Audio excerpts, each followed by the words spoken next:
Hey, what's up YouTube? Import here.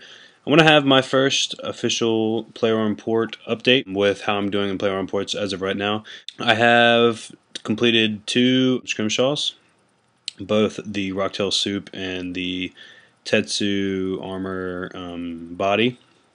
And I think next I'm going to be going for the Sea Singer robe. I might as well go ahead and click that now. I have gotten into the Scythe region, but as of lately I have been working on going back to both the Arc and the Hook because I haven't been able to complete all of my Scythe missions in one day. So I decided that I might as well kind of mix it up during the day. So I do, 2 or 3 of the Scythe missions, and then in between those I do the Arc and the Hook. And then before I went to bed I would always do a Scythe mission and one of my special missions for the day. And then I would basically alternate until I knew that I could get them all done in the day. As of right now, I have almost 10,000 chimes. I have over 4.4k bamboo. The only amount I need left is actually 4,600 total. As of right now, unless they make an update, that requires more bamboo. I have used every single gunpowder thing that I could upgrade, that I could buy, any of the building upgrades, any of the crew members that I think I'm ever going to want with gunpowder. So anything else I get from there is just useless. I just do those missions just to get the distance. And as you guys can see, I have 4K slates, so I officially have enough resources to unlock my next ship. So I'm going to go ahead and do that. You guys can watch how this works. I know we're going to have a cutscene. I've spent a lot of my cherry wood. I'm working on getting, as I said, a few cherry wood missions every day so that I can progressively buy more and more things that concern cherry wood. But yeah, there was a cutscene for putting that, and now as you guys can see, I do have my 3rd ship slot. So now I can definitely do more cherrywood missions as we go throughout the day. So as far as my crew goes, I have one captain that's absolutely beast, which is the one I just gave another plucky trait to, which gives him even more combat. So he's above 500 in every stat, but his combat is 1130, which really helps. And then I have this captain is my very beginning one. It is 400 seafaring, so if I don't have this guy on seafaring, I'm going to have that one, but I'm planning on getting rid of that soon enough. I have 2 captains that are really high on combat. But I had all of these captains before I had my beast captain, but the second I got him, I worked that entire day just to get chimes so that I could afford him. I used my merchant on every single mission and everything, and I got to 10k like literally right before the game tick reset for the next day. But yeah, these 2 captains are pretty much about the same. One has a little bit more combat, so I really don't even need that level 3. But obviously, if I raise it up, it'll probably surpass the other one by the time it reaches level 6. And then I have this guy just for speed. He's not necessarily one I'm going to plan on keeping for a long period of time, but if I do have a mission where I complete all of the requirements very easily, then he'll obviously be the kicker, because I know some of the missions are going to be up to 7 to 13 hours. So as far as my main crew goes, I have a bureaucrat. I'm looking to get another one of these. I just haven't rolled one, and that will be the next thing I buy with my cherry wood, I think. And then I have a level 7 Eastern Overseer. So he's not that bad, but the bureaucrat's initial stats are all better than the Eastern Overseer at level 1, I believe. So that's why I want to go ahead and upgrade him. I might just wait till I get to the next region, but I'm not completely sure yet. I definitely want another crew member of Solidarity, though. I have 3 of each of the main crew members for Morale, Seafaring, and Combat for the Scythe region, and then I think I have 2 left over for each one from the last region, so I can completely fill up a ship with either Morale or Combat or Seafaring altogether. 4 hybrids are, I have 2 of the Siren Roll Riders. They're both above 800 total, so I thought that was pretty good. And you get a lot of missions that are Combat plus Seafaring. And then I have 1 Slate Golem. He's for Morale and Combat, and then my Feral Chimera is also for Morale and Combat. So I really don't even need the Slate Golem, but I haven't had a chance to roll another Feral Chimera, and I don't even really know if I need one.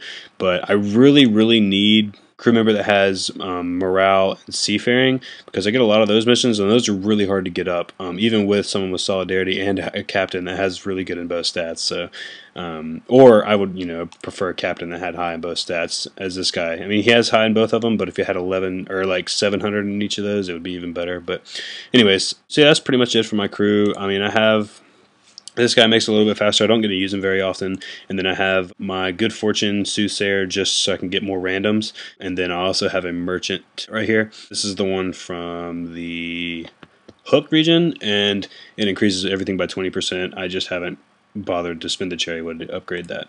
So my crew's pretty set for right now until I get to the next region. I have 28% into the scythe to go, and I have obviously 72% to go until I get to the bull. So I have plenty of time. But now that I have 3 ships, it's going to make that go a lot faster because I can do a lot more with my cherrywood missions throughout the day, which is obviously give more distance. I haven't upgraded the rams yet. That's always the last thing I do, just because they're so expensive for only like a 150 to 200 upgrade each time. So I really don't worry about those. Usually I always go until the next region before I start upgrading those.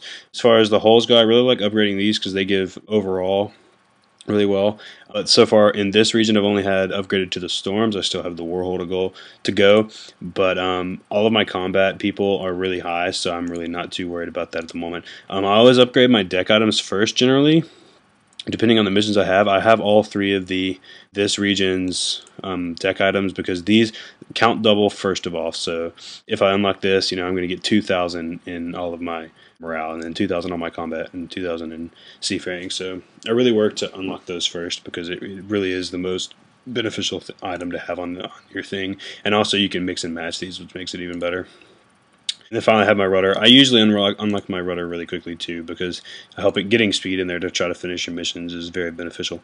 So right now I haven't gotten the mission for the Scythe region that unlocks the witch. I really wish that I could get that. I haven't rolled it yet, but now with 3 ships hopefully I'll be able to get through more, and I actually have 2 rerolls at the moment, so I'll be able to use those. Then as far as effect goes, I actually have 3 extra Fortune of the Seas, which I'm actually going to put one on this 3rd ship right now. I have maxed out on all the top row, so in case you guys didn't know, you can't get more than 3 of any of these. So if you fill them all up, then the resources they give you for completing random events are going to have to be in something else. So that's why I just keep all these filled and try not to use them. I have 1 lifeboat on my 1st ship, and then I haven't gotten any of the crew XP spectacles yet, but that'll come in time. And then as far as my special voyages go, I only have unlocked the missionary and the biologist for prayer and herblore, but that'll be another video for another time. If you guys just want to check out my stats real quick, I want to make a road to max cape very soon, and I plan on doing that, as well as a bank video coming up soon as well. But anyways, yes, so right now the only 90+ skills I have related to this are herblore and prayer, but I'm working on getting those up more too so that I can unlock new of the special missions. And then other than that, I've already made the video about me making the rocktail soup. It was the first one I saw on YouTube. It was the one of me doing it, so it's not really that big of a deal, but it is kind of cool just to be able to say that. I plan on upgrading the bar pretty soon, but as far as buildings go, this will only the 2% increase is really not that big of a deal, but I'm sure I'll do it just because switching back and forth between the 2 of the 2 regions I'm doing lately. And then the reverse warehouse I will get done pretty soon just because it gives a boost to all of your rewards. So that'll actually probably be my next upgrade. As far as these go, I made the mistake of accidentally trying to purchase both of these in all 3 of my hotspots. And what I realized is that every time you buy one, it cancels the other one out because you can only have one at a time. So I accidentally wasted 3 extra K doing this, which was a mistake on my part because I really could have used that 3 extra K at one point. And then I have bought the nautical thing, but that was only because, like I said, I absolutely need no more gunpowder in the near future. So anyways, I have 3 adventurer rerolls, 2 captain rerolls. So the next time I do any kind of random event, it should give me another captain reroll, and then hopefully one of those spectacles, if not more than that. So I really don't think I can get much more on that. But other than that, this is pretty much all I have to say about player-owned ports. I really am enjoying this update. It's a lot of fun that you don't have to be constantly grinding just to get through it, and it's kind of like a race right now because everybody is kind of on the same level. And I realize I'm not the furthest ahead, but I'm doing it the way I want to do it, and trying to get about everything I can accomplished during each of the regions before I move on to the next one. And using my time efficiently, because I'm not going to wake up every 3.5 hours just to make sure I can send another ship out like I know some people do. But yeah, this is a really fun update just to do on the side of things. So if you guys have any questions concerning this update, please feel free to leave a comment or send me a message. And if you want to see any more kind of updates or guides, like I said, I plan on making a road to max cape very soon, as well as a bank video, so you guys can kind of learn more about me and my account. But yeah, if you enjoyed this video, please give it a thumbs up, and let me know in the comments what other kind of videos you want to see. So thanks for watching, guys. This is Import. Yeah, peace out.